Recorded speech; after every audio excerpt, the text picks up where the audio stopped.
We're live. I got it to work. Sweet. Okay, welcome everybody, one and all, to the Michigan Wolverines Team Rivalry Show. So here's the thing. Cliff is not here tonight, which means I have to be producer, and Rob has graciously, you're over here, has graciously offered to be the co-host for tonight, which I don't know if he knew that he was doing that. So congratulations, Rob. I had no idea. You didn't know it. You've been promoted. Everybody F's in the chat for Rob. Yeah, we are talking all things. What are we talking about? Michigan goes on the road to play USC this weekend. Ohio State has a huge game against Illinois that they're probably going to lose. Also, GT with just an incredible question in the chat here. Rob, I want to get your take on this. Would you rather be James Franklin or Mark Sanchez right now? You know, I will say I was really fooled by that headline about Mark Sanchez. I'm like, oh my gosh, he's been stabbed. You know, everybody's like thought like, you know, let's pray for him. Then the full story comes out and just like he attacked a a DoorDash driver, and the driver had no choice but to defend himself. But then you have James Franklin, who literally peed down his pants against an 0-4 team with the first-time play caller as an interim head coach, who got carried off the field. It was glorious. Yeah, he got carried off the field. Honestly, due to the fact that James Franklin is not looking at any legal repercussions for losing to an 0-4 team, I'd rather be James Franklin. Yeah, I got to say, I have to agree with that, just simply because I'd prefer to lose a job over going to prison for attacking a guy. And he wasn't stabbed, so. Oh, Mark Sanchez wasn't stabbed? Yeah, he was stabbed. I'm just saying, and stabbed. James Franklin wasn't stabbed for losing to an 0-4 team, so. I mean, not yet, anyway. I feel like I feel like Penn State fans are getting really upset with him. Before I forget, though, I have to play the intro thing here. Let's see. How do I play it? Oh, yeah, here it is. Good job by J.J. McCarthy. Take the handoff. Alec Manning is going to throw a pick. They give it to Corum. Up back. Corum. Touchdown, Wolverine.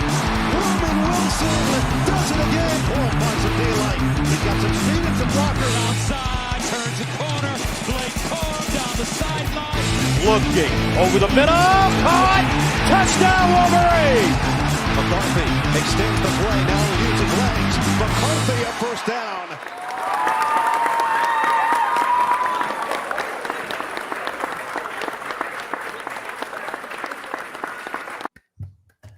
That's the part where we're actually supposed to clap. I think mine was delayed. It kept freezing, so just. Oh, did it? Yeah, it did. Uh-oh. All right, I got to keep an eye on the stream then, make sure it doesn't screw up here. Cool. All right. Well, so I guess that's James Franklin and Mark Sanchez. That's a wild situation going on there. GT, Mac, if you don't give Mark Sanchez some of your world-class legal advice, he could end up being sentenced to 5 more years with the Jets. Oh, God forbid. Oh, man. And another butt fumble. Oh, wait, was that him? Yeah, that was him, dude. That was the butt fumble. Oh, my gosh. I didn't know that. Yeah, that was him. Well, he's going to butt fumble himself into prison. Hopefully he doesn't get butt fumbled in prison. Oh, God, I knew that joke. I knew that joke was coming. I'm like, man, we just opened up a lot of doors for butt jokes. Yes, we did. Yes, we did. My bad. He can't afford to butt fumble in jail.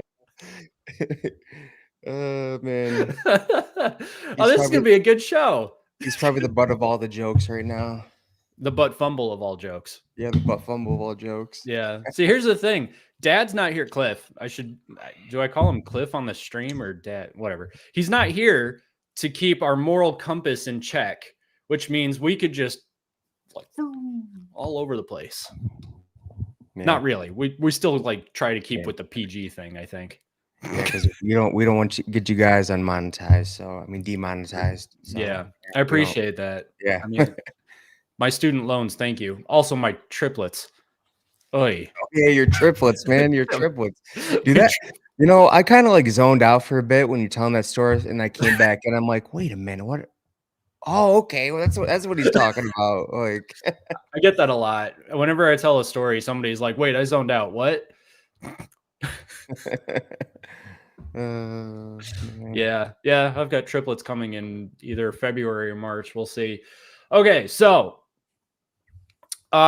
we want to talk about. Do you want to talk Ohio State first, or do you want to talk Penn State and Texas and the fact that they apparently suck now? You know, you know what? Let's talk about Penn State, Texas, dude. Who's in like really, really bad shape right now? Because I'm pretty sure that during the preseason, this was like the predetermined national championship matchup before before the season even started. So, and right Yes. now they are technically have 1 foot out the door in terms of the playoffs. I mean, at this point, can you reasonably expect Penn State to go into okay? So barring a James Franklin special, meaning if he beats Ohio State, it's almost guaranteed at that point that he loses to Indiana. Okay. But can you really expect James Franklin to go into Columbus and beat Ohio State at this point? Oh man, unless I don't know, man, unless they have some type of, coming to Jesus moment with just everybody, maybe they duke it out in the locker room, get all the demons out and stuff, and then come back and bring it all together in the field. I don't know, man. It's more than likely no. I'm just trying to think of a scenario where this team just salvages what's left of the season, tries to make the most of it. I mean, you had players who, Katron Allen, Nick Singleton could be in the pros right now playing on Sundays.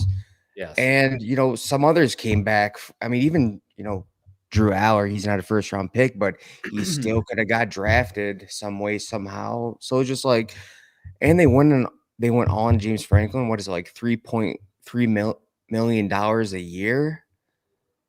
And you know what? Yeah, something like that. It's somewhere up there, but I know his it's just buyout is currently $56 million. never mind. I got my mind mixed up with Jim Knowles. I was thinking about Jim Knowles for some reason because I was saying, yeah, they went all in with Jim Knowles. He's making like $3.3 million a year, and just like, dude, to me, this was an all-in season in the eyes of a lot of college football fans because this is pretty much almost the same team beside Tyler Warren and gosh, I forgot his name. Not Chop Chap. Robinson. Yeah. It's not Chap Robinson. Okay. Yeah. Oh yeah. Abdul Carter. Yeah, Abdul Carter. Oh yeah. And it's just like it's pretty much the same team who went to that semifinal, and now they more than likely won't even make the playoffs.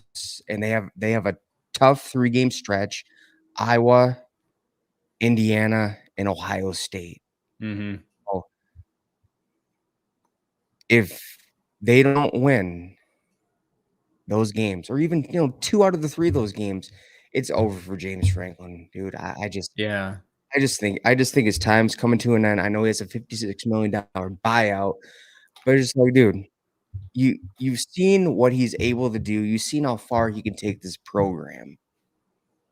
And he's that dude who builds up the program for the next guy.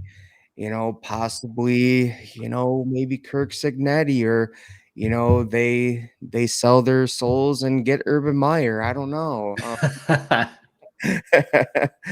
like that one. It's just I don't know, man. I don't see them going into Columbus and winning. I don't even know if I can see them winning against Indiana, even though it's at home, dude. What did the home atmosphere do for them against Oregon? And that was the one. So, okay, actually, so what I've heard though is that the whiteout for Penn State really doesn't, it's an incredible atmosphere. It's one of college football's best. It doesn't actually give them that much of an advantage. Like if you look at their win-loss ratio during whiteout games or for whiteout games, it's not as good as you'd expect. I think it's only like 50 or 60%. So, but that being said, you look at the rest of Penn State's schedule here. So yeah, they've got Northwestern this week. If they, I was gonna say if they lose to Northwestern, then it's all over. But like they lost to UCLA, and I feel like they had a better chance of losing to Northwestern than UCLA. But I would expect them to get back on track against Northwestern. But like at Iowa, and that's a night game at Kinnick. I mean, great teams go to Iowa at night and lose. And they die. Yeah, they die. Ask Ohio State, 2017. Yeah, exactly. And then at Ohio State, I don't see how they win that. And then they come home against Indiana. I'll tell you what, if they lose to Ohio State, and I would say even if they play close to like Iowa and Northwestern, Indiana is going to smell blood in the water.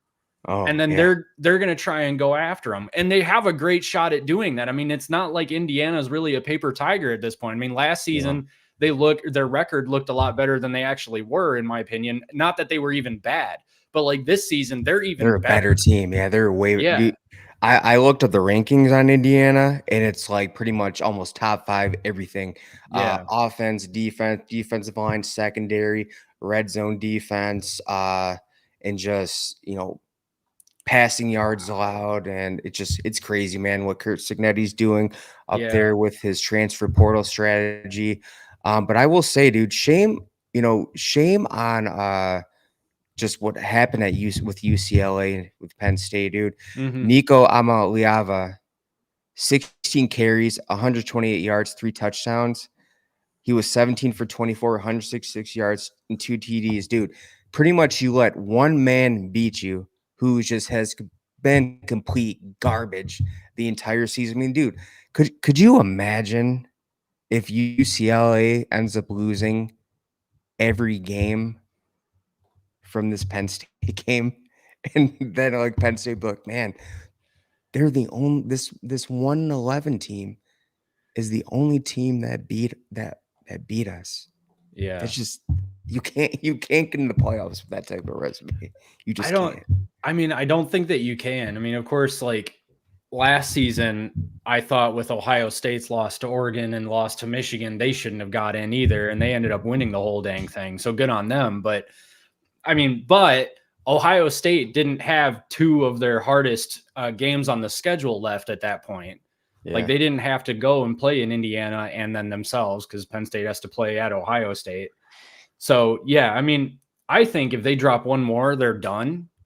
Like they're out of the playoffs. And I think if they miss the playoffs, I don't know for certain if James Franklin is gone, because his buyout is top 10. Like he has one of the top 10 most expensive buyouts in the country, although it drops by $8 million on January 1st. So is that enough for the boosters to be like, all right, we're good, get Kurt Cignetти? Of course, then Indiana has also got a bag too. Yeah, so it would go down to like a $48 million buyout. So it's still a nice chunk of change right there. I mean, oh man, I just feel like they're in a rough spot right now. They are. I mean, I think Franklin just proved that he just can't get it done. And one has to think, has he lost the locker room? I mean, we're talking about UCLA, the doormat, the new doormat of the Big Ten. And that's embarrassing. For the first time in 40 years, they lost to an 0-4 team.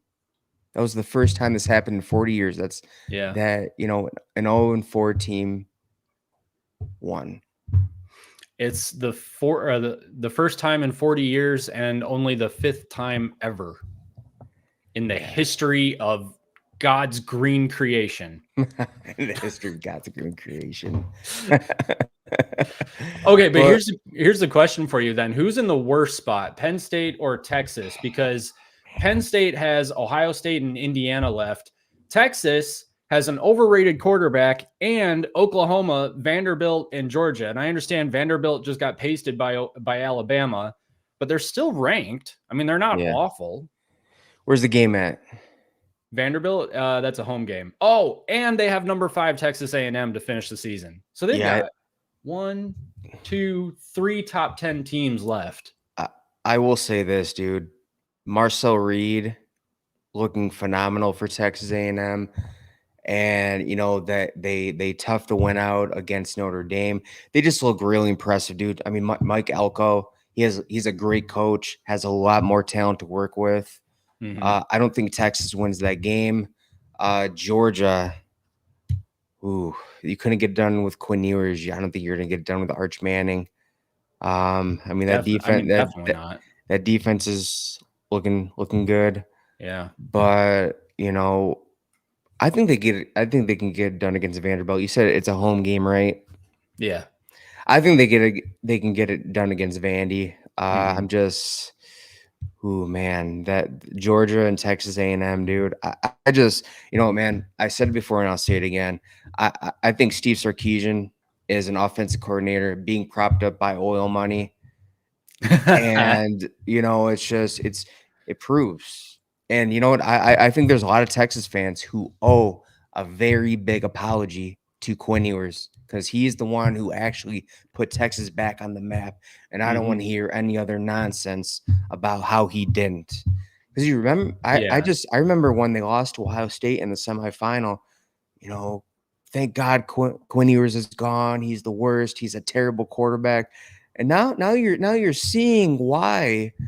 There's always a reason why your supposed 5-star stays on the bench. And you're seeing why that he did not get a start over Quinn Ewers. It made no sense, because they kept talking up Arch Manning like he was the second coming of Peyton Manning. I mean, they kept talking about him like, oh my gosh, this kid's amazing. He can do no wrong. He can walk on water. Everything he touches turns to gold. Why is he on the bench? Why is he on the bench then? If you really think that Quinn Ewers is that bad and Arch Manning is that good, why is he on the bench? And then you saw, I mean, I know I'll give Matt Patricia his due. Like, he's doing well as DC for sure. But Arch Manning also went full stormtrooper in that game. Like, the bro couldn't hit anything. He was throwing wide all over the place. He had wide open receivers who he was just completely and totally missing. And then since then, he hasn't looked good. This last game that they played against Florida, he looked awful. Two interceptions. He looked dreadful, just terrible. And so, I mean,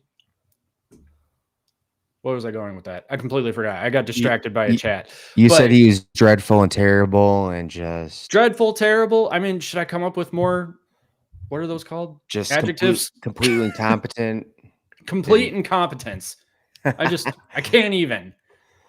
So, yeah, I blame Paul Feinbaum for his, just glazing of Arch Manning, carnation that Arch Manning is going to win the Heisman.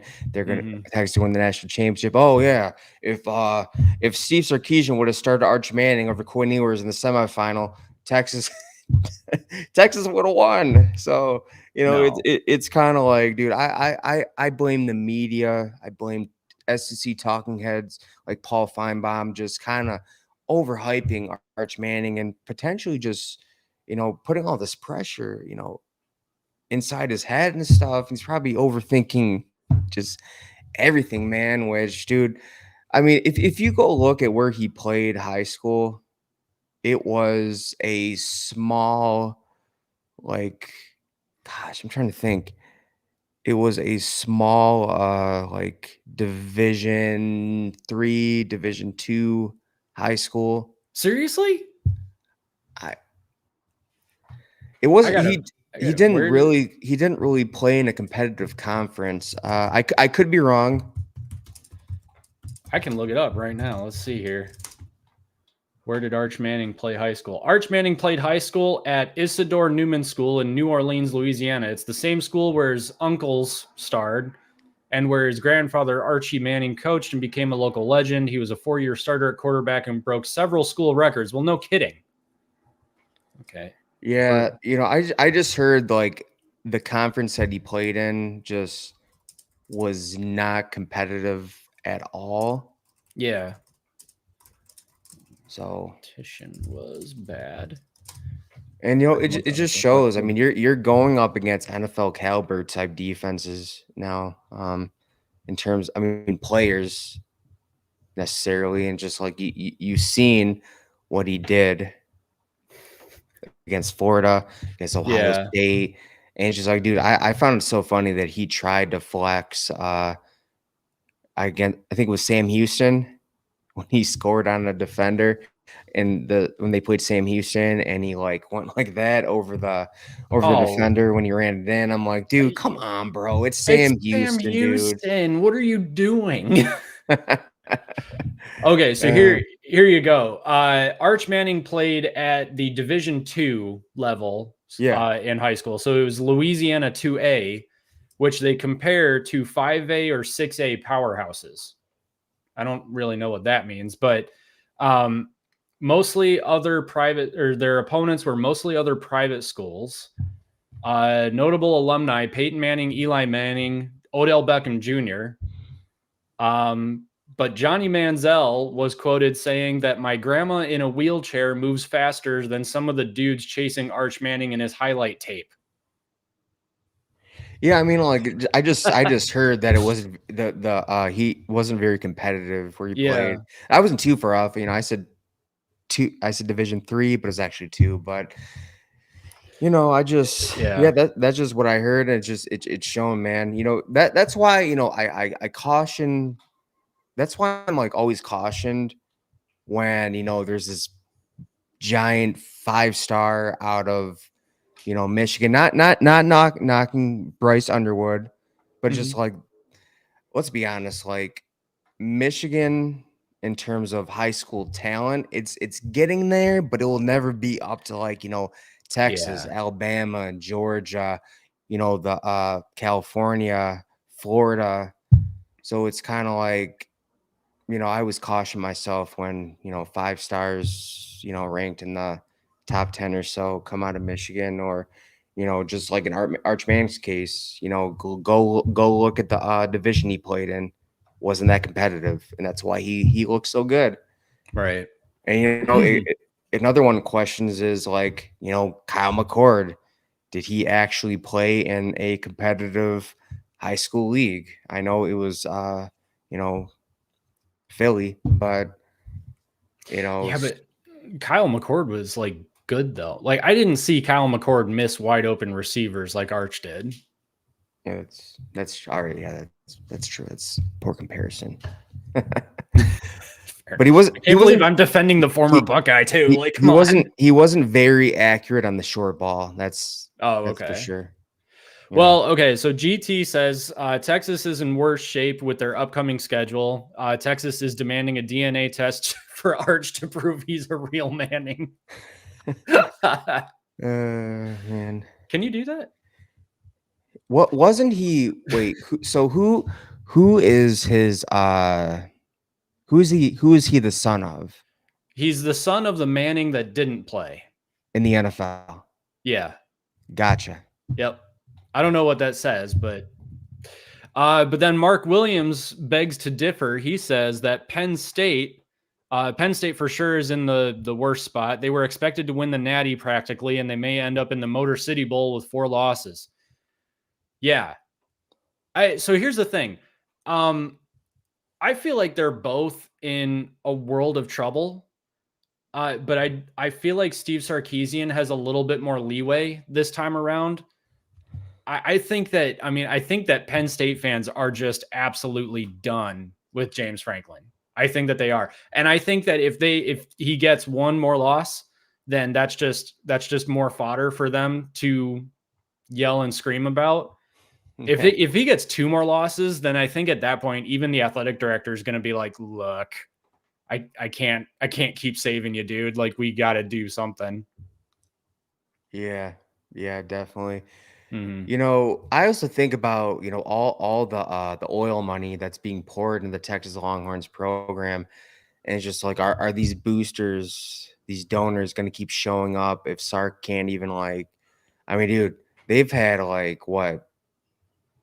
Top 5 class upon top 5 class. I think it was year after year with Sark, and now it's just like their foot's out the door in terms of the playoff, and they're not really. It just looks like they're going to lose 2 more games, more than likely. Yeah, so it will be interesting. Like if both of them miss out on the playoffs, what happens to their coaches? Yeah, I would say Sark is not necessarily going to get canned yet. I mean, Franklin has been there since 2015, and just like he gets so far, and then I don't even know what happens to him. He's in the situation that Ryan Day was, even though that Ryan Day, I think, was in a better scenario than he was, because at least Ryan Day wasn't losing games that they weren't actually. You know what? They did lose that one game they weren't supposed to, which was Michigan last season. So I was gonna say, but overall throughout the years, man, Ryan Day Yeah. has not lost to teams like 0-4 UCLA. Right, So yeah. that would not happen at all, dude. You know what? And I think Ryan Day, I can't believe I'm going to say this as a Michigan fan. I think Ryan Day might get a pass for that one to an extent, because it's like, okay, yeah, Michigan sucked last year. They did. It was the best 8-4 season of all time. It's still Michigan, and that psychological element is still there. And that's definitely something. I mean, don't get me wrong, it was a decently inexcusable loss, but at least it wasn't to UCLA, whom they have no emotional connection to whatsoever. With Michigan, it's like, oh crap, we got to win this game. And so you kind of understand like the pressure's on at that point.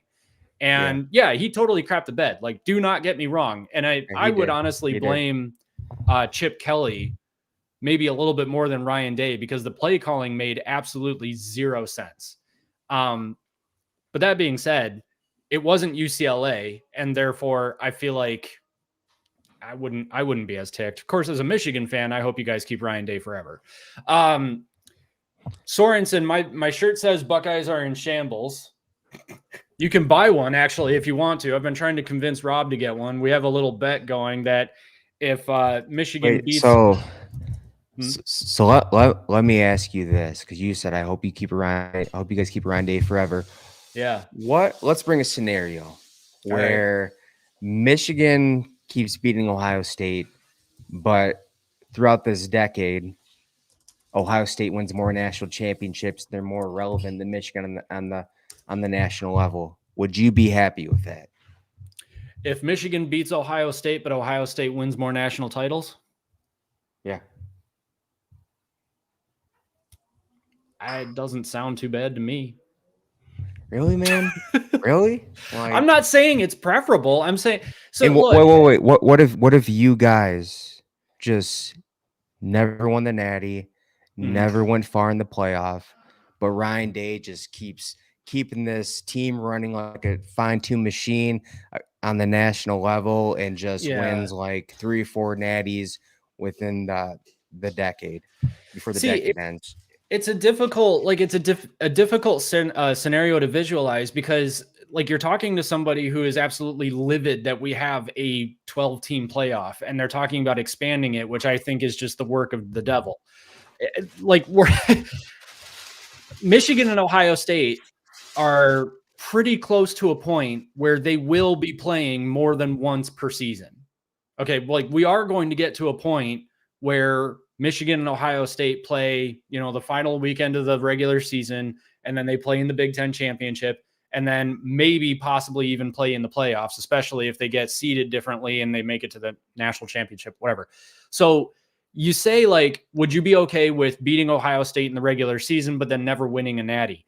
That kind of implies that Michigan then ends up losing to Ohio State at some point in either the Big Ten championship game or the playoffs, which isn't going to happen every year. But my point is that the game itself has been kind of diluted because of the expanded playoff. Like, you can actually lose the game now and still win the national championship, which makes absolutely zero sense to me. So if we lost, or if we beat Ohio State in the regular season, but then Ohio State went on to win the national title, I don't love it. I think that it's upsetting that the game doesn't mean as much as it used to. But at the same time, as long as we didn't end up losing to Ohio State in the Big Ten title game or in the playoffs, fine, whatever. It is what it is at that point, I guess.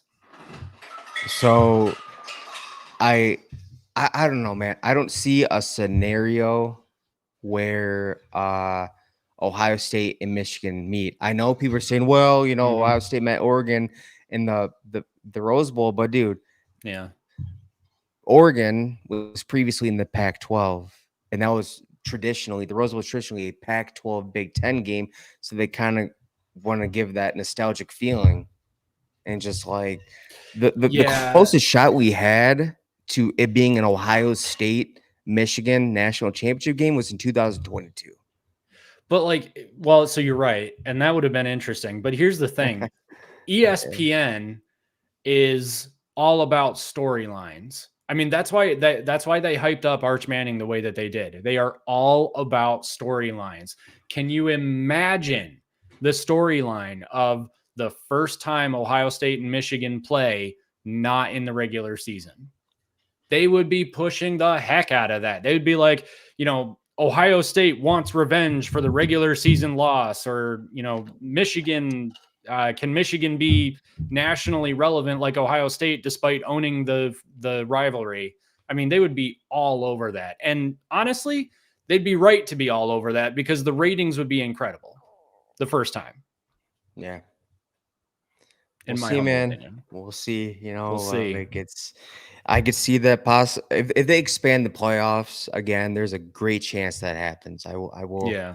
I will say that. But until then, man, the only reason why I can see why they put Oregon and Ohio State in the same bracket was to get that nostalgic feeling in terms of a Pac-12 playing a Big Ten team in the Rose Bowl. Yeah. No, I totally feel you there. That makes sense to me. Marmar, what's up, man? I don't know if you're still in there. This was a minute ago, so sorry if I missed you.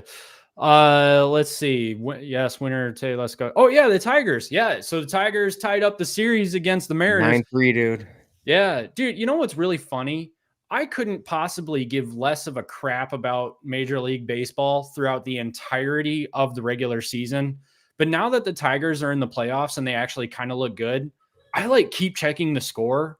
And when they win, I'm like, and when they lost the other night, I was like, what the heck? What happened? I'm emotionally invested all of a sudden. I don't understand why, because I didn't watch a single inning of baseball this season. Yeah. So for what I heard is their bats went cold and their bullpen just dried up, dude. Yeah. That's what I've heard, is that they've got Scooble and no one else. Yeah, that's a giant problem, especially if you want to make a deep run to the World Series. You need a dominant bullpen, dude. You need it. Yeah, that would make sense. Yeah.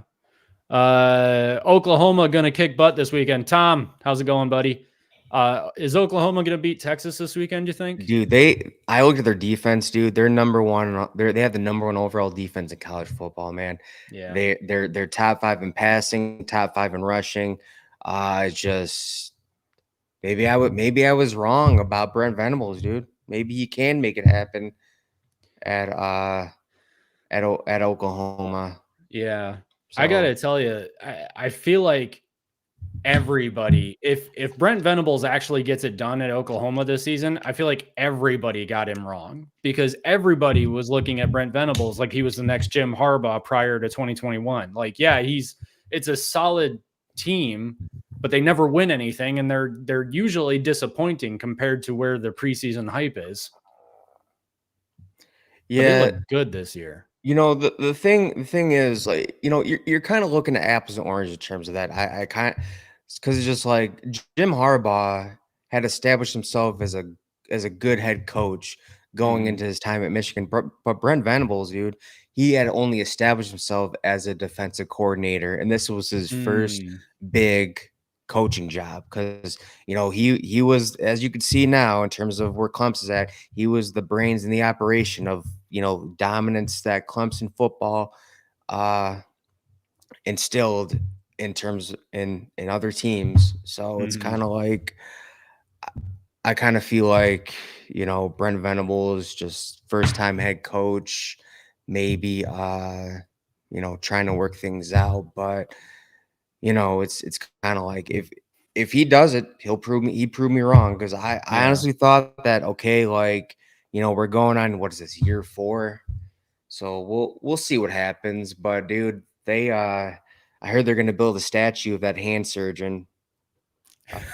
Yeah. For John Mateer, man. Yeah. Oh yeah. That guy, that whole exchange on Twitter, that all of those threads about the hand surgeon on Twitter were just amazing. Like the guy has been idolized in, where are they again? Oklahoma, but like what city is that? Norman, Oklahoma. Norman. Yeah. Sorensen should make a shirt in maize and blue that just says 13 to 10. What do you think, Rob? Should we do that? I mean, you can make it. Hey, you know what? That's your First Amendment right, okay? That's all I'm gonna say. We believe in the Constitution on this show. We the people. We the people. Tom just said but. What was the point you were making with this, Tom? I'm extremely curious. Brandon says, I want Ohio State in the playoffs. GT says, we need a 64-team best of series. Yeah, you might as well fight to the death at that point, dude. Yeah, there won't be it would be like the last man standing, dude. Yeah. You might as well turn into a tough man contest. You gotta expand the rosters to like 400 players. And still they're gonna be like, hey, you know, they're gonna look at the recruiting class. We need you to enroll extra early. You know, you haven't practiced yet, but we need you. I know you're only in middle school, but we need you, and we need you like literally right now. So here's your scholarship, kid. Tigers ownership didn't want to. Tigers ownership didn't want to what? Spend sadly. Oh, it didn't. It cut off. Okay, I was looking at it over here, but it's right there in front of me. You know that? I mean, that's normally how it happens. Did you make a big splash and you know, before the deadline, or you know, in the off season? But again, like I don't pay attention to Major League Baseball. I haven't watched one inning. Yeah, me neither. Yeah, I haven't watched one inning at all. Mm-hmm. You're going to look like Cliff when you get older, though. Dude, I already kind of look a little bit like... You should see the top of my head. My head's thinning like my dad, so... Sorry, Dad. Of course, he's not watching this. He's studying. All right. Do you by chance want to talk about Michigan versus... No, wait. What was I talking about? Ohio State versus... Who are they playing? Illinois. Traveling to Champaign, Illinois. Take on the Fighting Illini. For the Illabuck. Yep, the Illabuck. That what was that? The last time was 2017. Yes. Okay, so here's a question for you. It's a turtle. It's a turtle. Why is it a turtle? I don't know, man. I think that's what I saw in the picture. No, you're right. I remember. Okay, yeah, it is a turtle, but like, why? I don't know the history behind it, dude. All right, might have to look that one up. Yeah. Can Illinois be the first team to score double digits on Ohio State? Ooh, man. You know, the way I look at it is when you look at Washington's skill players and Illinois' skill players, I think Washington has the better skill players. I don't know on Illinois' team who could be a serious weapon other than Altmaier. He's a seasoned quarterback. He's good. He was my dark horse to be, you know, Big Ten quarterback of the year. We all know who's aiming towards that now. And I'm not talking about Julian saying it looks like, you know, Dante Moore could very well be the Big Ten quarterback of the year, the way he's been playing. But you know, I'm just trying to think, man. I've been trying to be fair, impartial on ways Illinois could pose a threat to this Ohio State defense. And that Ohio State defense has been so good. Offensive average 5 points per game against them. Gave up 0 red zone TDs, have yet to surrender a rushing touchdown. And they have once again their red zone defense, man, that's huge. That was a big you know, highlight point of their national championship season is how they played in the red zone. And right now, like, dude, I think they're playing just better in terms of what Jim Knowles had this defense going last season. Mm-hmm. And just like they have 14 sacks. That's 14 more than, they had last season at this point. And it's like, dude, when you have Alvarez, Caleb Downs, and Sonny Styles putting a spy in your quarterback, and then you have, Caden Curry, who just played a phenomenal game against Washington. I mean, dude, 11 tackles in a game is just phenomenal for an edge player. Just ridiculous. Yeah. But, dude, like, I don't know, man. There's a lot of talk that Ohio State was going to get upset on the road against Washington. And I don't know anybody who said that. Really? Because I heard it all off season, man. No, I was joking. I was one of the loudest voices. Oh, gotcha. I was literally one who said, like, Washington's gonna upset Ohio State. I said it so many times. I called it on the show the week before the game. Yeah, and just like I entertain the idea. I'm like, it very well could happen. Then just like as the game went on, and I'm just like, man, once again, I called it. I'm like, dude, if Washington does not score in the red zone, this game is over. And they just couldn't do it. And then, Jed Fish, is that his name, Jeff? Jed Fish. Yeah. It's not even halftime. And he does that, was it fake field goal, fake punt? Yeah. Fake and that, field goal. To me, that just said, he realized, to me at that point, it's like, I realized that I can't beat them straight up anymore. I gotta get something going, and it failed. And just like, okay, you just showed your full hand. It's not even halftime, and you pretty much said, I can't beat you. So I'm getting desperate. It failed in epic fashion too. I mean, the guy who was supposed to catch the ball didn't even turn around. It's like he was expecting somebody to be running. Yeah, if you and I don't know why. It's not like there was a lane right there or anything.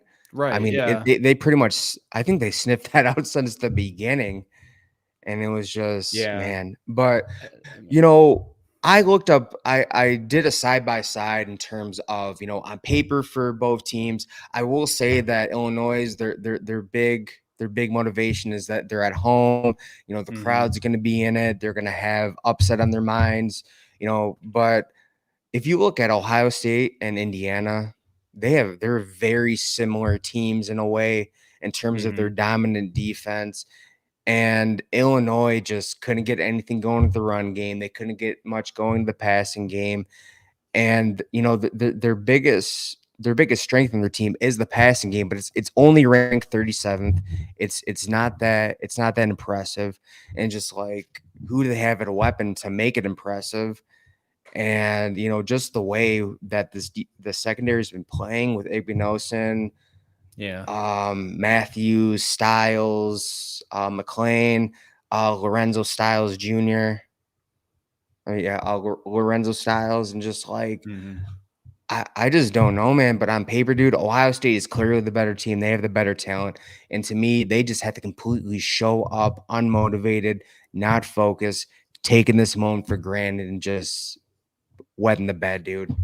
That's the thing. Yeah, I don't think that Ohio State is going to wet the bed because, like, especially under Ryan Day, and all the credit in the world to Ryan Day for this, his teams are basically always prepared against basically anyone not named Michigan.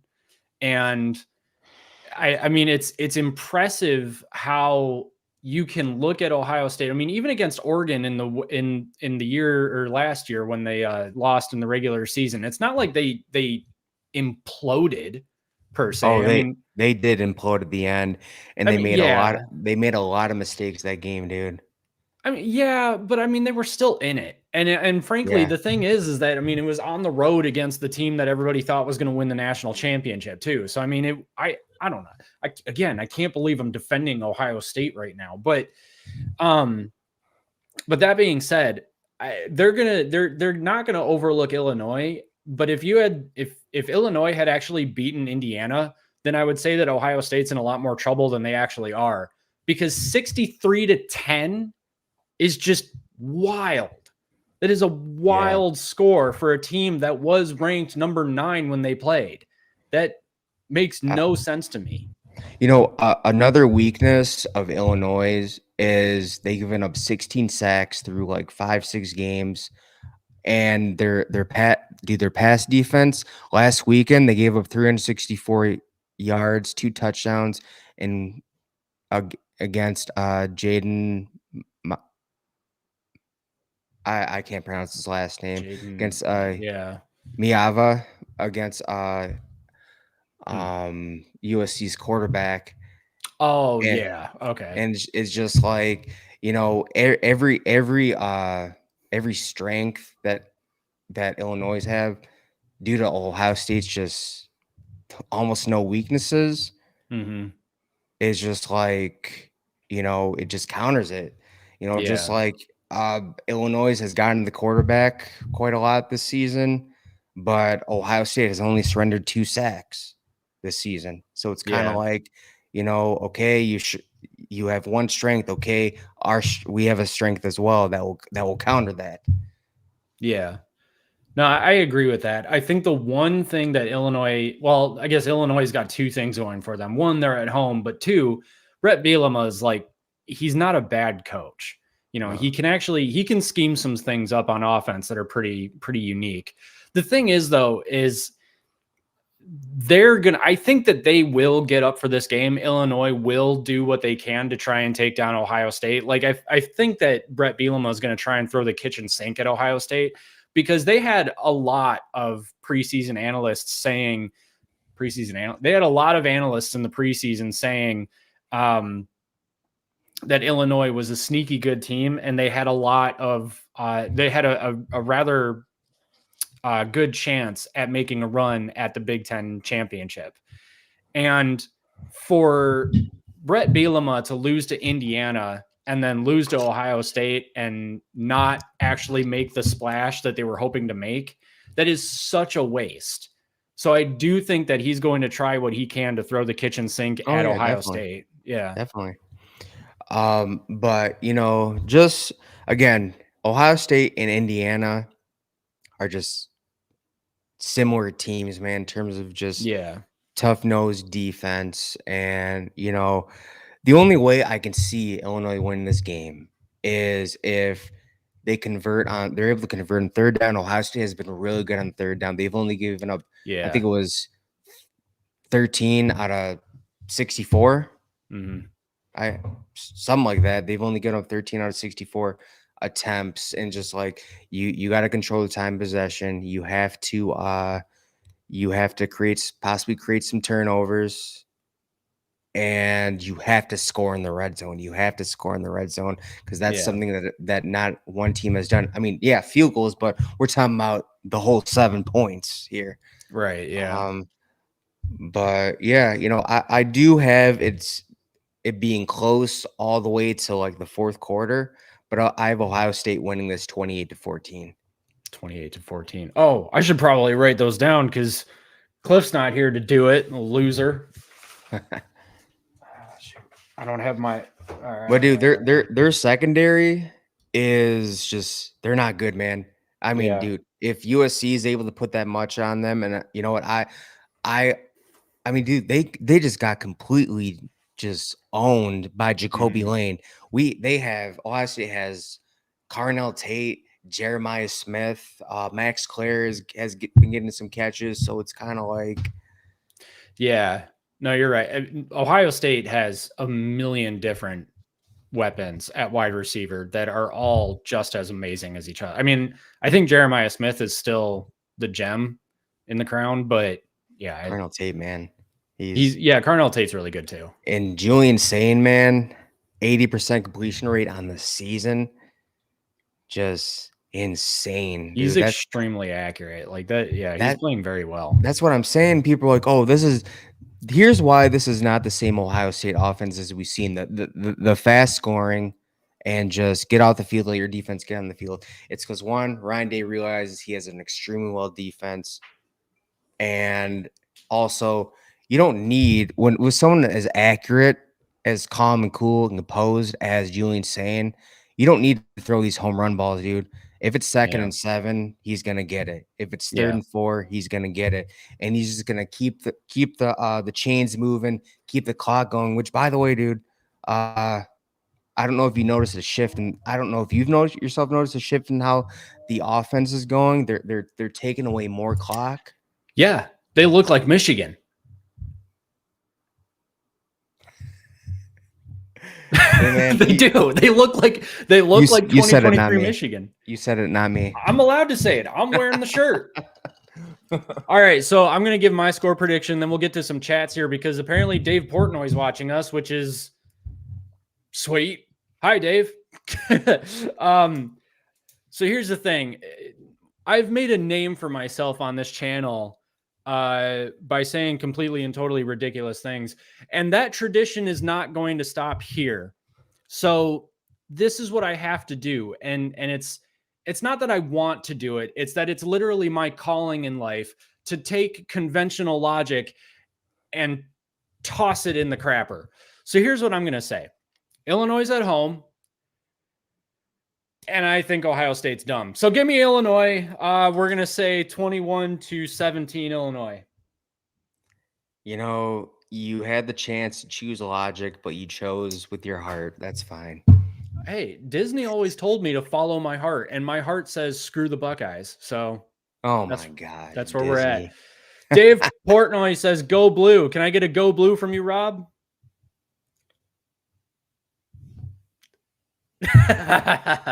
Okay, but I need to know for sure. Is this the real Dave Portnoy? He's probably not going to respond right away.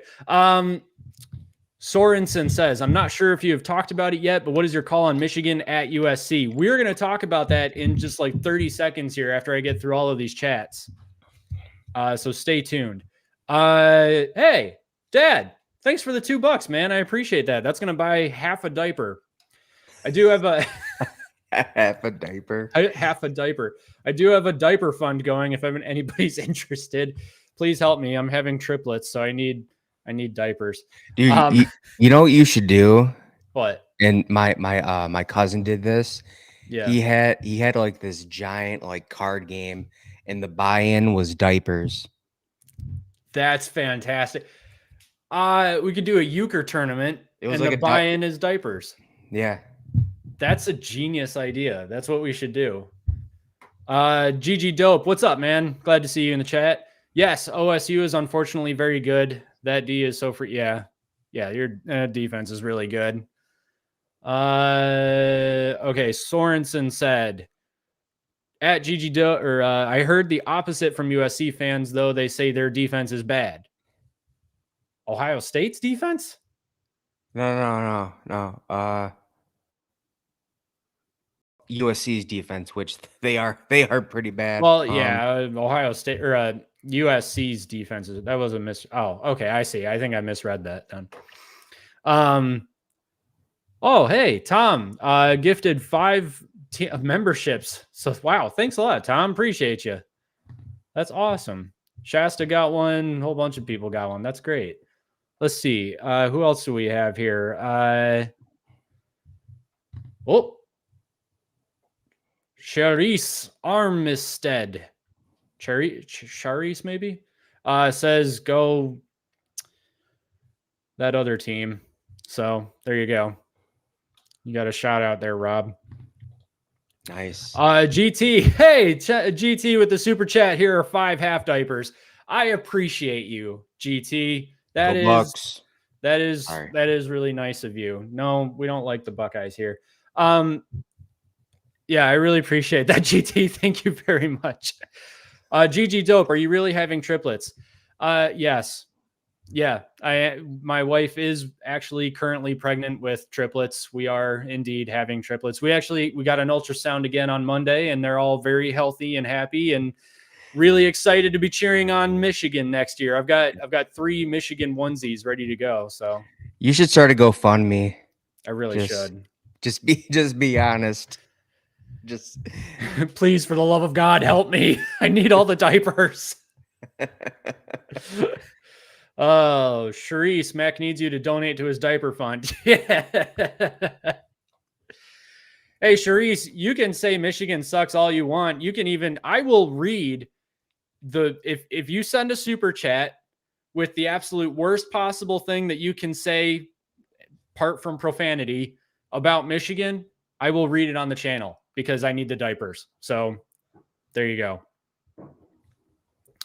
Sorensen, I've got 3 kids with years in between them, and they're a handful. Triplets? Yeah, I'm dead inside.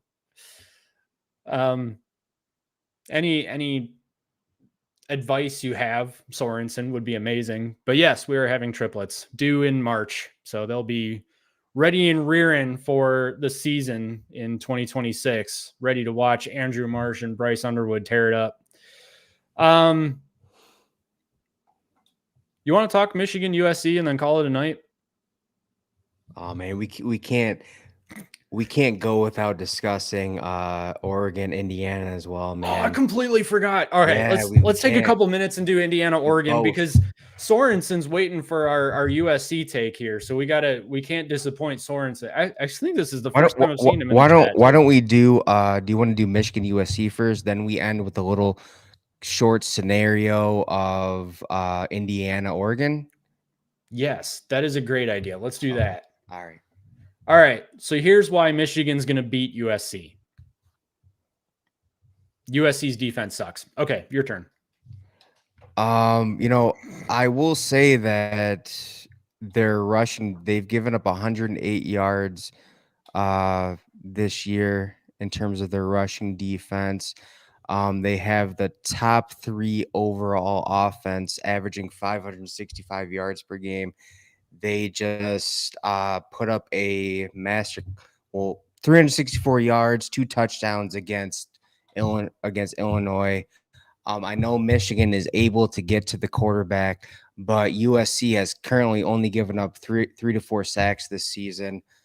I will say that in order for Michigan to keep this high-powered offense out the field, they don't need those home run hitters from Justice Haynes. Yeah, 1 or 2 of those would be cool, but you really need to churn out the clock to keep this offense off the field. You need to convert on 3rd down. You need to keep the chains going. And I would say you need to just dominate the time possessions. You need to create turnovers. USC's quarterback has only thrown 1 interception this season, so he's been playing his A game. And also, you better learn Jacoby Lane, because that dude is a dog. Yeah, he is. I will say that the team's better. I'm not gonna lie, man. The team's better without Sharon. It just is. I know other Michigan fans would not disagree with me. I'm just saying that. You got your hand raised, but dude, I'm not a firm believer in Sharon, dude. I did say I'd pick either. I did say I would pick either Michigan to lose to USC or Washington. Washington is at home, and so I think Michigan's going to lose to U. They're going to drop 1 against USC. I think it's going to be close. And again, it depends, man. It could be a high scoring game. It just depends if, Michigan's going to, effectively try to control the time possession. They are a predominantly run team. Obviously they are. They've been that since the land before time. And, it's just, if they can control the clock and have the time possession to at least be a little over 30 minutes, I think that they could win this game. But I don't know, man. Again, Sharon Moore's at the helm. I'm not too impressed with him. I'm not really impressed with Michigan secondary. They're ranked 65th in the country. And I mean, look at how they did against Nebraska. They gave up like over 300 yards passing. Yeah, over 300 yards. I mean, and I think USC's quarterback, Jaden Miavia, is better than Dylan Raiola. So okay. I mean, this is just my honest take, man. Yeah. No, I appreciate the honesty. Yeah. Here's why you're wrong. Why am I wrong? No, actually, I don't disagree with your analysis there. I think it is really funny though that Michigan brings in Bryce Underwood. They bring in Chip Lindsey, who is definitely, he's not like pass heavy per se, but he's more 50-50 and then tends to build his offenses around the type of talent that he has. And we brought in Bryce Underwood because we wanted, this flashy Ferrari at quarterback who's going to sling the ball everywhere and he's going to do the QB runs and stuff like that. But then the game plan that still wins us the games is the one where we control the clock. I mean, it's hilarious. Like if they had gone into Oklahoma with the game plan of unleashing Bryce Underwood, I feel like we have a better shot against Oklahoma at that point. But they didn't, and we lost. But then we go into Nebraska with the game plan of hold on to the ball and run the clock out and just wear down Nebraska's defense, and we won. And Nebraska only scored on the miracle play, and then they had another drive where they got a lucky penalty and all that. I feel like, Michigan owned the trenches that entire game.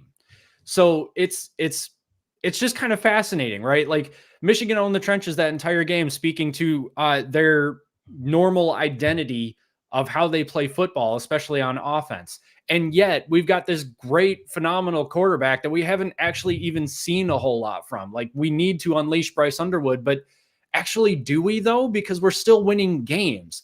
And so, yeah, it's funny that you say like Michigan just needs to hold on to the ball against USC. We need to finish drives. We need to put it in the end zone, but we don't need the home run balls. We don't need to sling the ball everywhere. We need to maintain control and possession, convert every once in a while on third down and all that.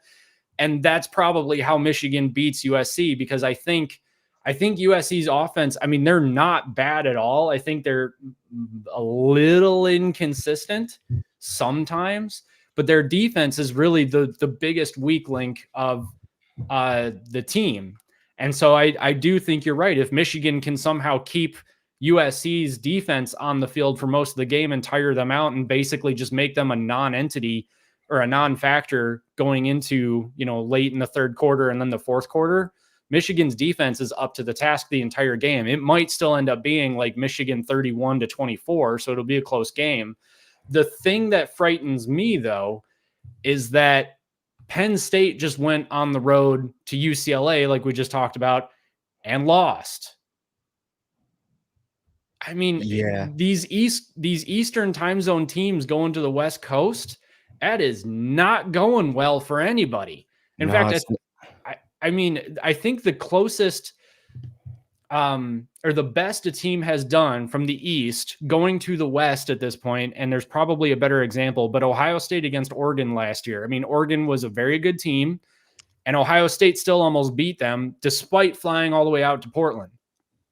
So I think the only team that won last season on the West Coast was Penn State against USC when they came back and won. Yeah. But that's about it, man. And this year so far, it's Ohio State when they played Washington. Mm-hmm. So can the curse of traveling to the West Coast continue? I think it will, but another opening for Michigan, and this could be the game where Bryce Underwood is unleashed, because Southern Cal currently has 109th ranked passing yards allowed, giving up 251 yards per game. Mm-hmm. So that was their who was giving up that much?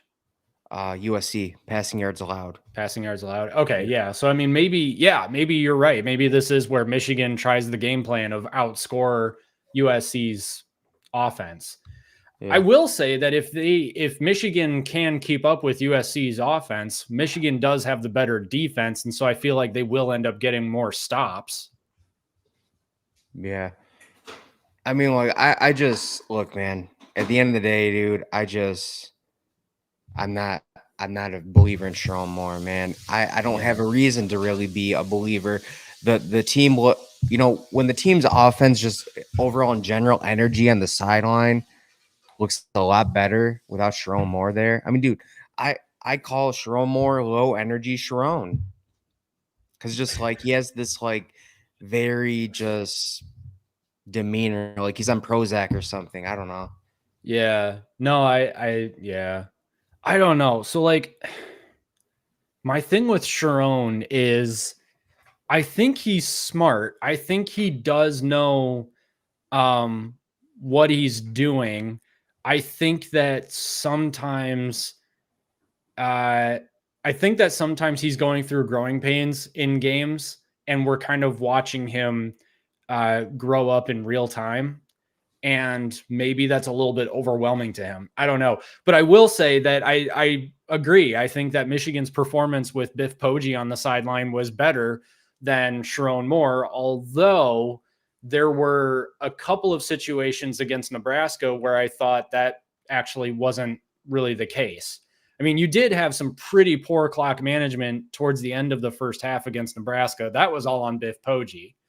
And I mean, I don't necessarily know if Sharon Moore actually would have done that much better in that situation, but either way, I do know what you're talking about, and I do have my concerns along the same vein.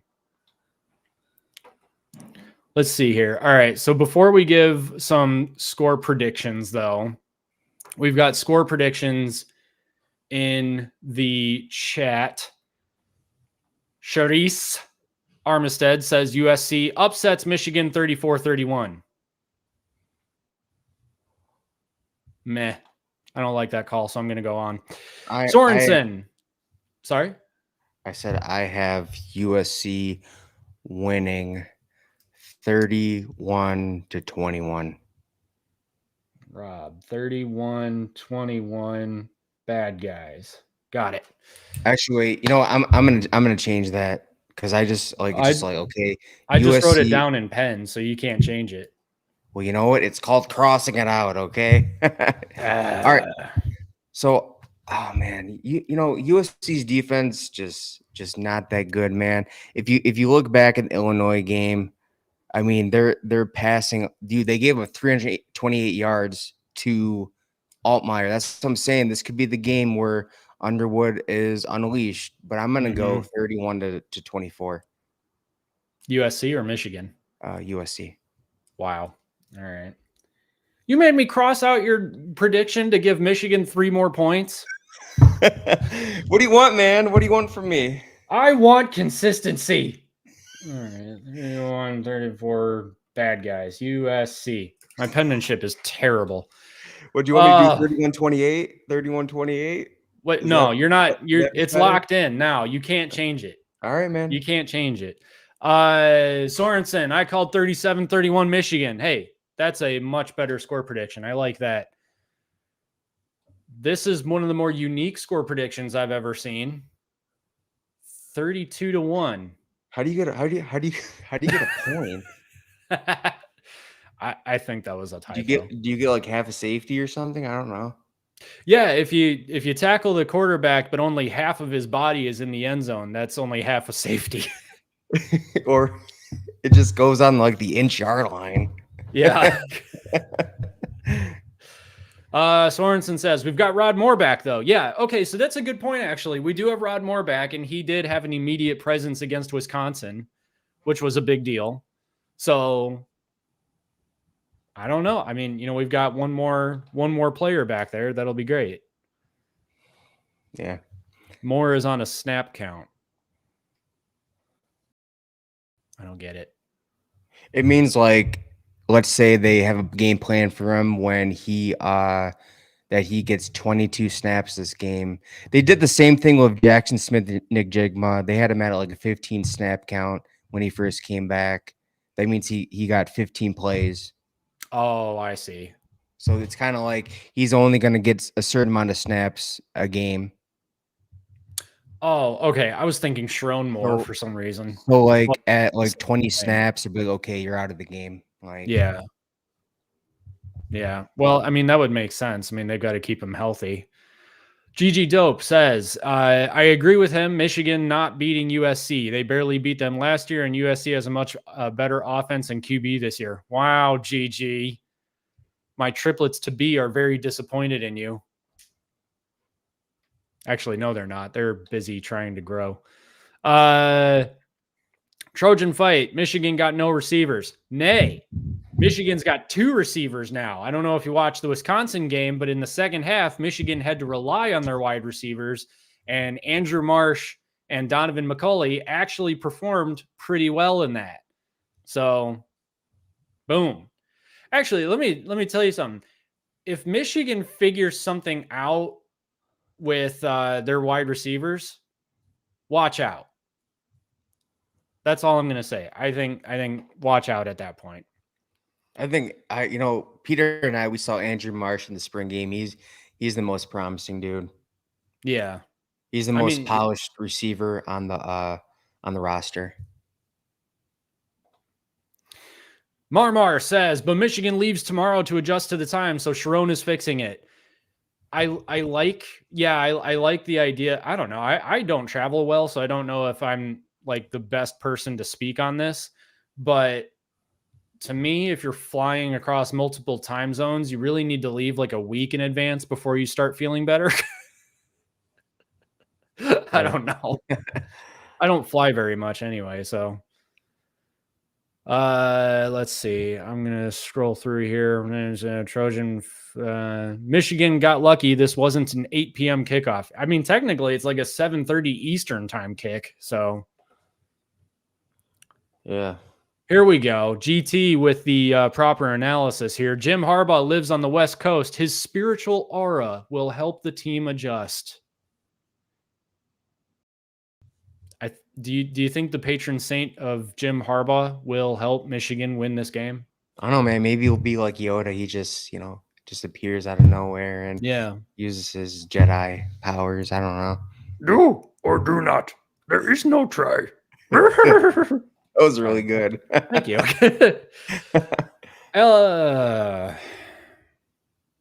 He's the only reason I won.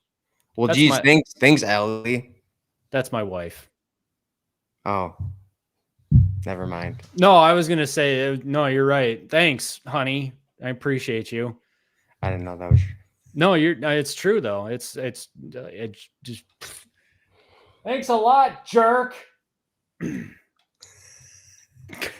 Man. Marsa. Oh. Yeah, he said some other things, but deleted one of the posts, one of the comments. Yeah, just a heads up. My wife is a mod, so she is watching. I'm sorry that she had to see that comment that he put. Yeah, well, yeah, it happens. Yeah. Sorensen, okay. So Trojan Fight said Michigan State left on a Thursday too. That didn't matter. Yeah. So like, here's the thing, Trojan Fight. I appreciate the sentiment, but as Sorensen says here, yeah, but that's a little bro. Yeah, that's a little bro. Oh, let's see what else we've got here. Wait a minute. Why is it going down? Oh, here we go. Don't skip over comments. No, don't skip over comments now, Mac. That would be an injustice. Dude, there's so many comments here. And here's the thing. There's so many comments here that I'm like, we need the super chats to make sure they all get read. So I'm trying not to miss your comments and all that. You too, Marmar. What's that? Oh, love you, Rob, brother. you my guy. Oh, yep. That's nice. Is Moose out there? Moose is out there. Moose. I don't know what that is, and so I'm gonna move on because I don't know what that is. Let's see. Oh my gosh. Okay, Marmar. He wasn't in the. See, here's the thing. It's missing comments, so like I'm getting these out of order. All right, I'm just gonna go to them. Here's Marmar with the love. The doy. This guy's the doy. I love that. That's awesome. It's Lincoln Riley. Defense is optional. Michigan wins. Won't prognosticate a score. Just Michigan wins. I love it. It's simple. It's to the point. That is what I'm talking about right there. L says, I got you, Rob. I'll protect your honor. It's all over Marmar making those comments. Man. I know. Of course it is. Yeah. Marmar. No, I feel you, dude. I just literally don't know what it was, or Wait, no, that was Moose. That was Moose that commented that other one that I didn't know what he was saying. So whatever.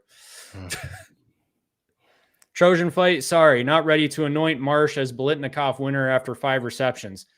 Well, no one ever said he was a Biletnikoff winner, and we just said that he was a really good receiver.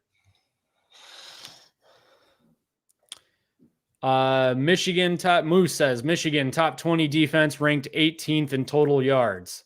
Yeah. Okay. So here's the other thing too. I was going to say, let me bring this back up because I was looking at it just a second ago. But they're secondary suspect though, man. That's what I'm saying. It is. Like, so they allow quite a few yards on defense through the air. Let me bring up their rushing defense is like, I think it's top 10. Could be wrong. They allow 77 yards a game rushing, so that's really good. But they allow 206 yards a game through the air. So, yeah, I feel like, I mean, I think USC is going to throw the ball a lot. But, like, look, I mean, even with Nebraska, the problem was that teams would get down into the red zone against Michigan and wouldn't be able to score a lot. I mean, I think that they're scoring a little bit more this year. But, again, you look at, like Nebraska, they had to score on a miracle play. Wisconsin scored on the first drive of that game, but then didn't do anything the rest of the game. So I don't know. I think that, Michigan's secondary isn't very good, but that total yards statistic is a bit misleading because, I mean, at the end of the day, it's the points that matter.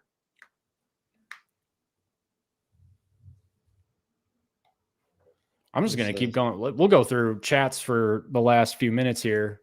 And then the best Marsh in the state of Michigan plays in East Lansing. Nick Marsh. Yeah, Nick Marsh is a very good receiver. You got us there, Trojan. Congratulations. Marmar says, facts, Moose. I've never heard Moose say something that wasn't a fact. So there you go. Exhibit A. And I don't even really know Trojan. Seems like a cool dude. Trojan, you're allowed back here any day. Marmar says, Trojan fight, what has he done? I mean, Nick Marsh is I think you're talking about Nick Marsh. He's a good wide receiver for MSU. Yeah, I mean, if he's not on there, then I don't know who's the go-to guy for Aiden Childs. So, yeah. Aiden Childs is done with Spartan fans.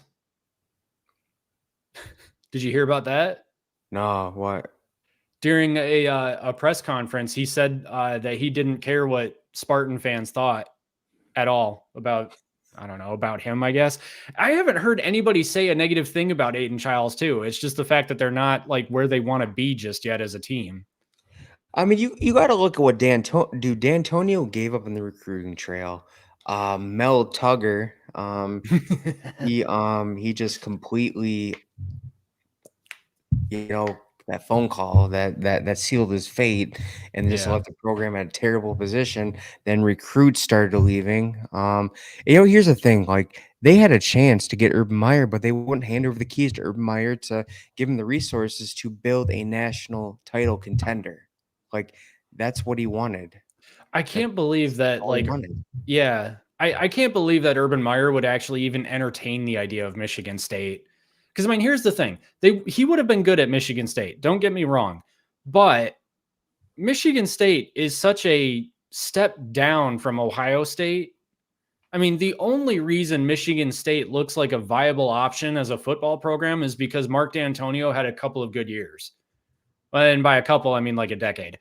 But either way, like other than that, they had the 50s and then a handful of years here or there. And then Mark D'Antonio comes in and makes them legit.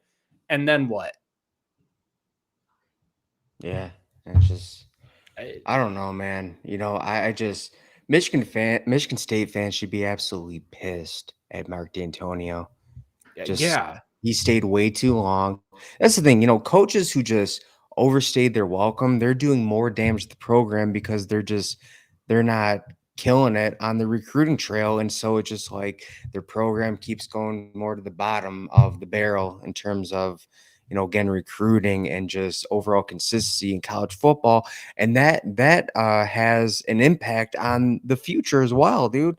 I mean, I think it's going to take more than like 3-4 years to, for John Smith to be able to, do anything. I agree. I think it's silly that. Well, I mean, he's dealing with a Big Ten that is getting so much better all around him too. Yeah. So he has to deal with the fact that like Oregon and USC are getting better, Washington's getting better, Indiana, for God only knows how, is getting better. Penn State's not. So there's that. Yeah. But he has to deal with all of that, all the while being out recruited by all of them at the same time too. So I don't envy the situation that Jonathan Smith is in.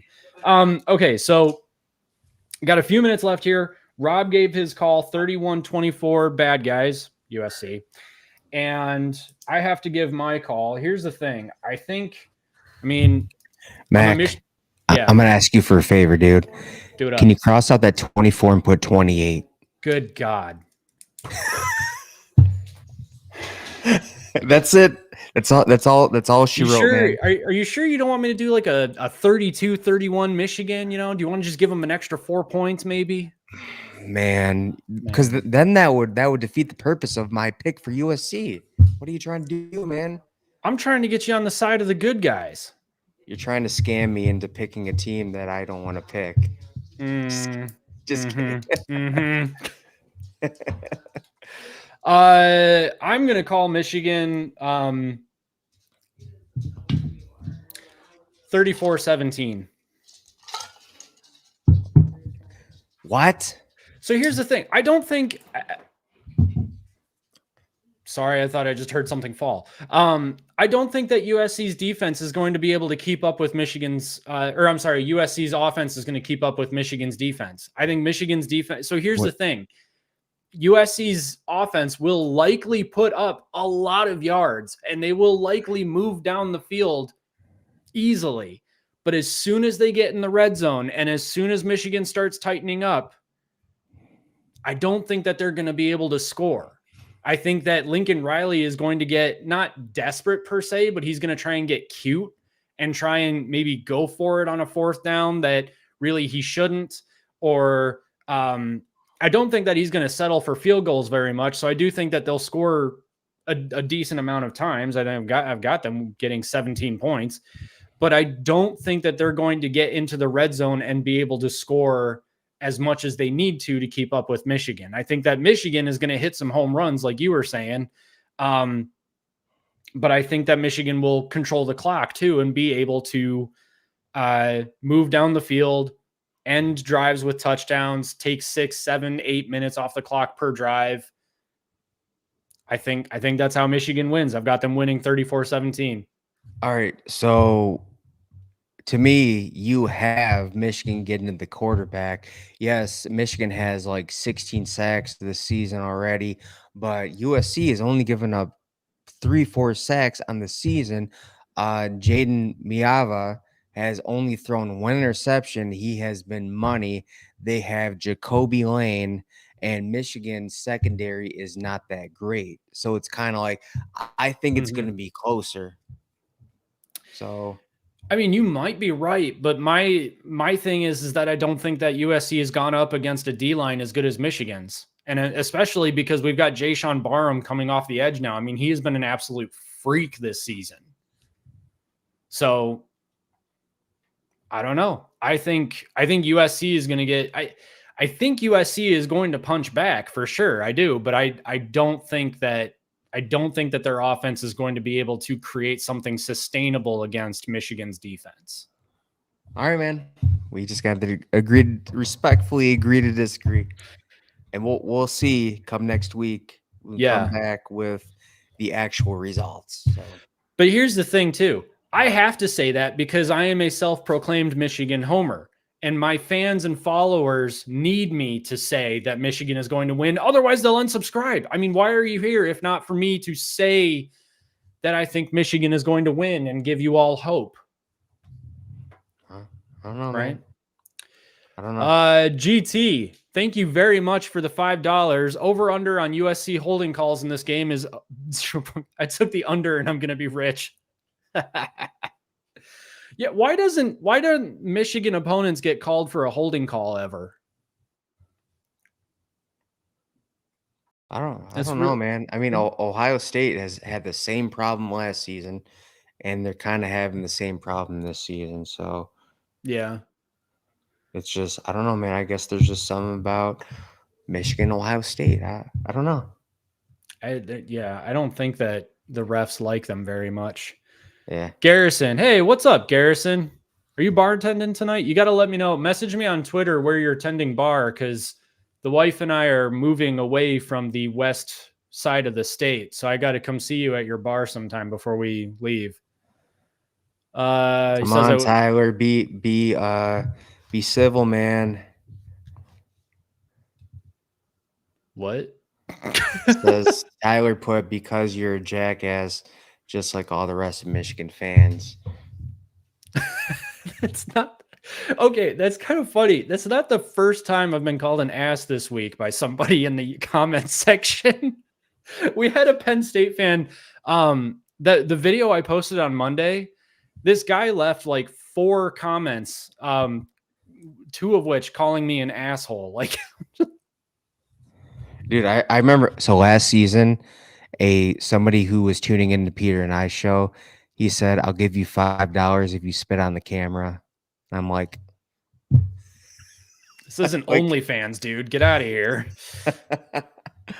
man, but you okay, so we have our predictions. We'll come back Yes. next week. You know, we're just have to respectfully agree to disagree. But how about this? Man, to me, this is game of the weekend. You have 2 similar head coaches, Kirk Cignetti, I think he's 35-6. Dan Lanning is 40-6. Just, you know, both gave each other compliments.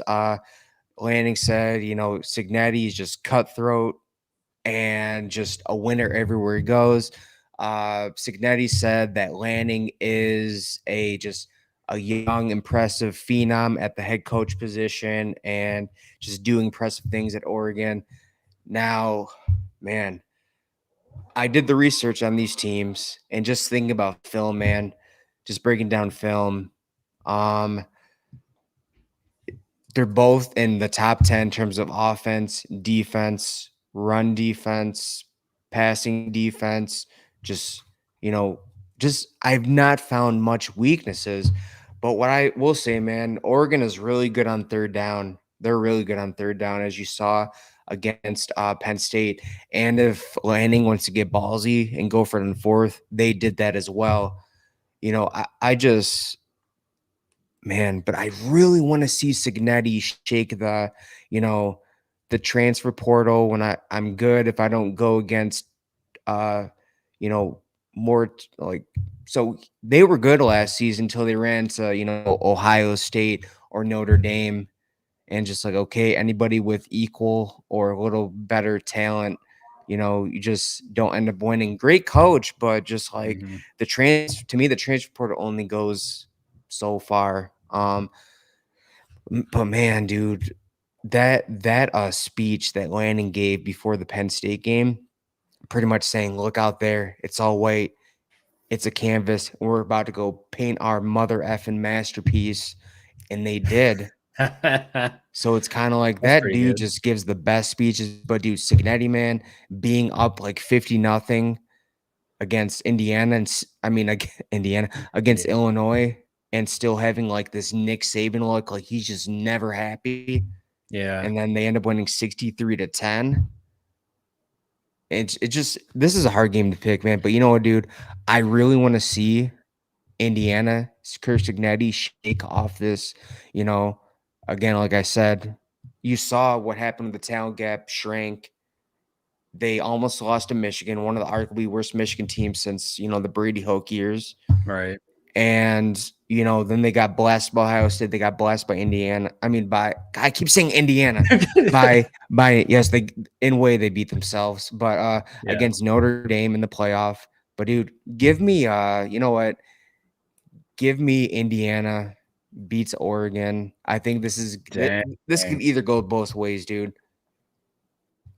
Actually, no. I think due to the time possession, which Indiana's been killing in the time possession, And due to the fact that Oregon is really great on third down, they control the time possession as well. I think this is going to be a low-scoring game. I think this potentially is the battle of the defenses. I think they're going to have to earn each yard, and whoever controls the clock, execution, coaching, possibly some turnovers wins this game. I just really like. I think this Indiana team is a lot better. They have a chip on their shoulder. Kurt Signetti he wants to get the job done. I have them winning 24-21 on the road. Dang. Okay.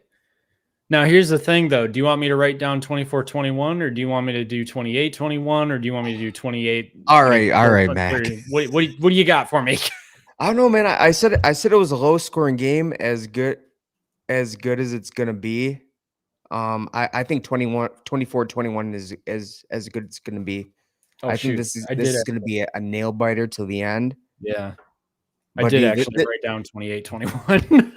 Oh yeah, but dude, I mean, this could also go the other way. It could be close all the way to the fourth quarter, and Dan Lanning just imposes their will, calls a timeout, and just says, "Look at their sad faces on the sideline." I don't know.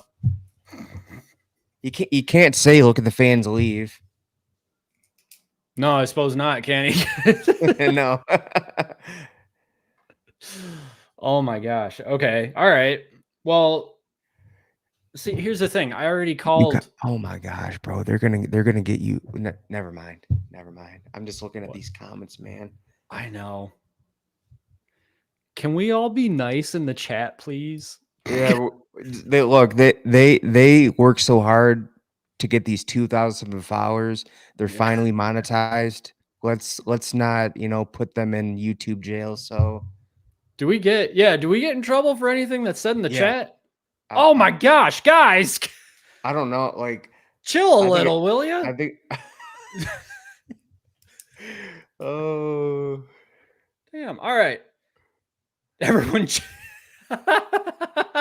man, like something's going on. Okay, yeah. All right, sheriff's in town, guys. So you heard my woman, Sorensen. You're good.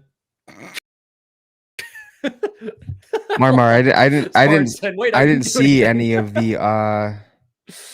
Oh man. All right,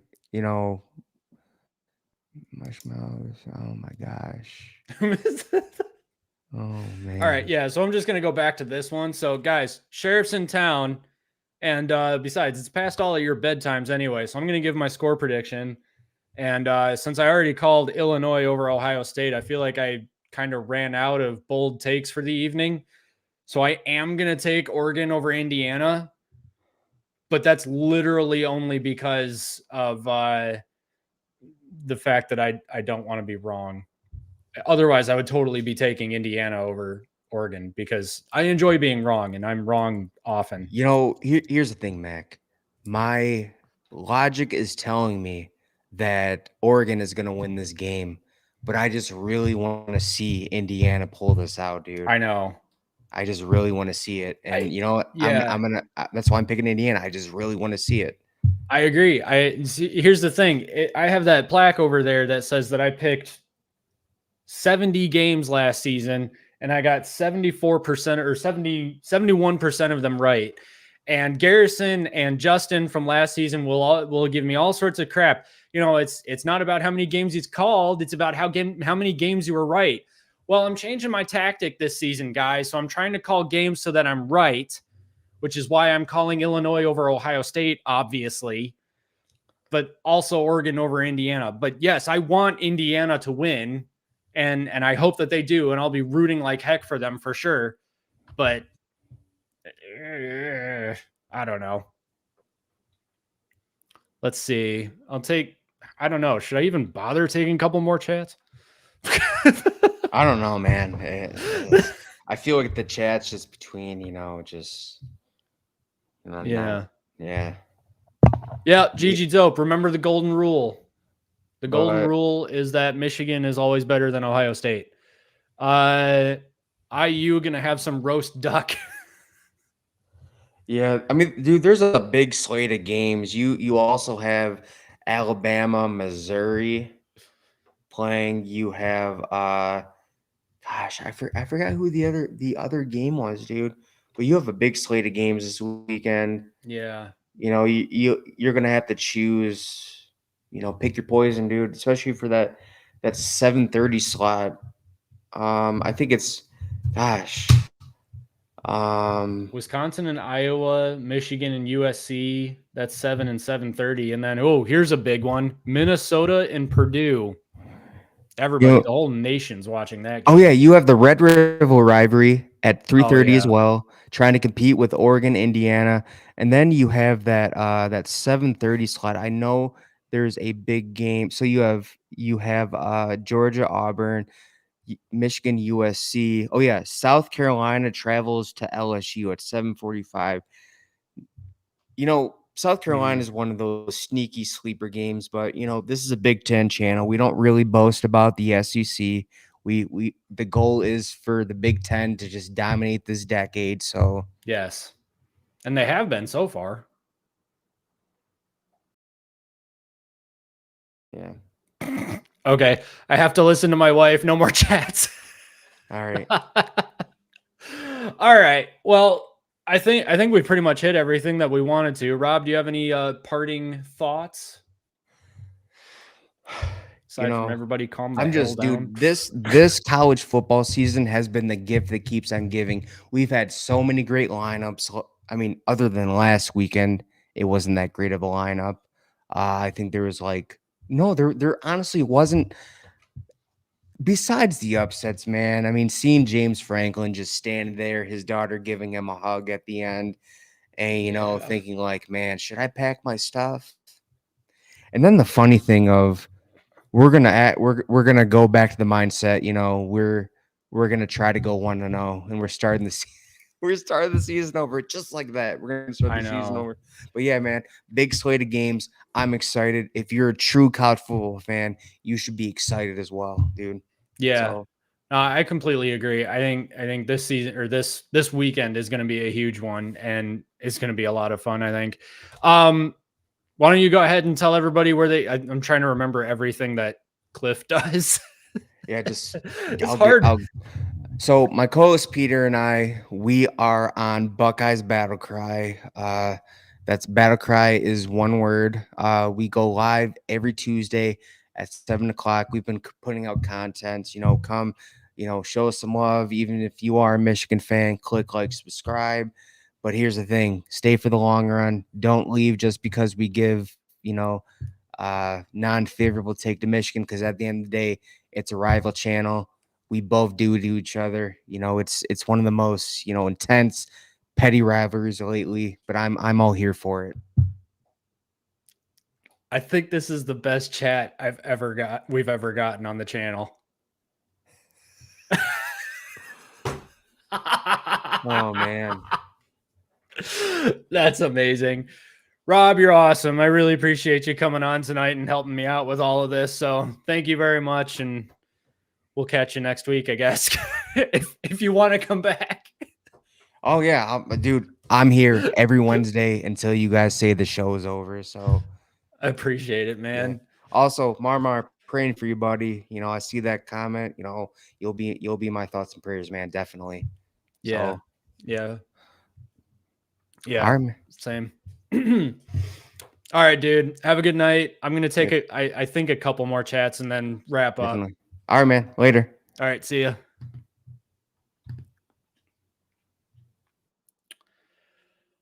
Okay. All right. I'm just gonna maybe possibly see if there's a couple of chats that we can take, and then wrap it up for the night. So yeah, Sorensen says, you asked me for advice earlier. This chat is the perfect example, minus the topics and themes, of what it's like juggling 3 kids at once. Yeah. So for anybody who missed it, my wife is currently pregnant with triplets. We are expecting them to be born in March. So plenty of time to get ready for the 2026 season. My wife is texting me on the side, asking me not to take more chats. And I feel like maybe she's right. But never let it be said that I have more than 2 brain cells to rub together. So, yeah, I appreciate, I appreciate the chat, Sorensen. Dad, appreciate you watching, but you were supposed to be studying. but also thank you for the money. I appreciate you. Marmar, I appreciate it. Thank you very much. And yeah, I think we're gonna leave it there. Oh, Sharon said that everyone needs to hug it out. Yes. Let's see, Sharon. Hang on, where I can find it, because I feel like, yeah, all right, everyone needs to hug it out. Yes. Okay, so here's the thing, like, we started the channel to have fun and to have everybody here and hang out. And yes, we talk trash and stuff like that, but nice trash, I guess you could say. So yeah, I mean, Ohio State fans, if and everybody, frankly, if you're watching, if you're cool, you're allowed to stay. And we would love it if people from all walks of life joined us in the chat here and talk some trash. It's fun, respectful trash. Yeah, Sorensen, respectful trash talk. Exactly. That's what we like. I guess sometimes it gets a little rowdy, but either way, point being, Ohio State fan, Michigan fan, Notre Dame fan, Michigan State fans, I guess. No Central fans. I can't stand Central fans. I mean, talk about a bunch of entitled dorks. But other than that, you guys are all welcome here. Yeah, GT. Mostly peaceful chat. I love it. That's great. Oh my goodness. All right, guys. Thank you so much for watching tonight. I know it's a little weird with just me being on here and not Cliff running things because he does it so well. Everybody give him some of your positive thoughts and vibes and stuff like that. He is studying for a test to become a pastor. And so sending him all of the good knowledge that he needs to pass that test. Other than that, I think we're going to call it a night. So we will see you all next week. What do I do? He usually tells me to take us out and then I say the thing, but I can't tell myself, Mac, take us out and then say the thing. That's weird. All right. Have a good night, everybody.